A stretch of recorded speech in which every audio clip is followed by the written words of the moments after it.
Trauma ang idinulot kay Aling Mona, hindi nito tunay na pangalan, sa di umano'y panghuhot-hot ng pera sa kanya ng isang police officer noong ikinasa ang pangalawang one-time big time operation ng kapulisan sa team leader ng Police Station 2 noong Abril 6 nitong taon sa Purok 4, Lanton.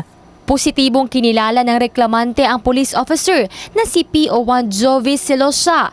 Target ng kapulisan sa kanilang search warrant ang isang Normila Kasan. Dayo lamang raw ito sa kanila at nanunuluyan lamang sa likod ng kanilang tahanan.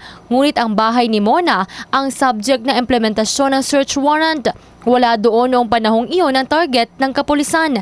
Nagnegatibo naman ito, ngunit pagkatapos ng paghalughog ay kinuha raw ng police officer ang number ni Mona at dito ito hininga ng 5,000 piso kapalit ng paglinis ng kanyang pangalan sa target na si Normila Kasan.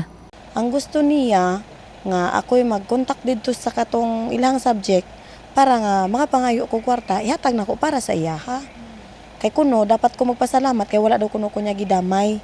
Ana siya. Bawat tunog umano ng cellphone at nakikita nito ang pangalan ng inirereklamo ay nanginginig ito sa takot. Kada gabi kada tawag niya nako mangurog ko. Sa kahadlok nako, maghurog jud ko. Naay mohunong ang motor sa balay, labi nagdi nako kaila, diretso jud ko kurog, maluya jud dayon ko.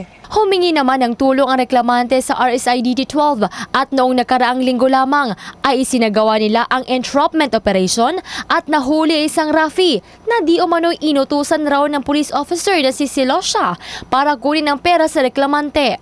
Well, kung mayroong ebidensya na ma-present, ay mag-filean siya ng grave coercion. Okay.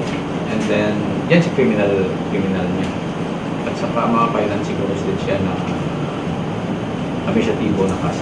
Pinasinungalingan naman ito ni Police Officer 1 Jovi Silosa, ang bintang ni alias Mona. Hindi raw ito kilala ang reklamante at walang katotohanan ang kanyang mga bintang. Laig ko ba lang ng butang wala ako kailangan ng rapi na giningon nila. Kay sa karon ako nagpuyo na inosente. Kung na may mga allegation laban sa ko, willing ko magpa-interview ulit kung sa mga interview gikan padaot sa ako sa kapulisan.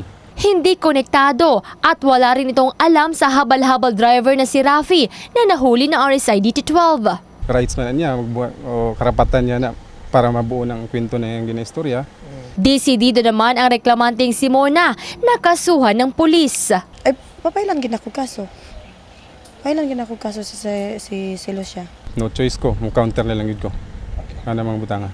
Sa ngayon ay na-file na ng kapulisan ang kaso sa isang Rafi at ide-detain ito sa Police Station 4.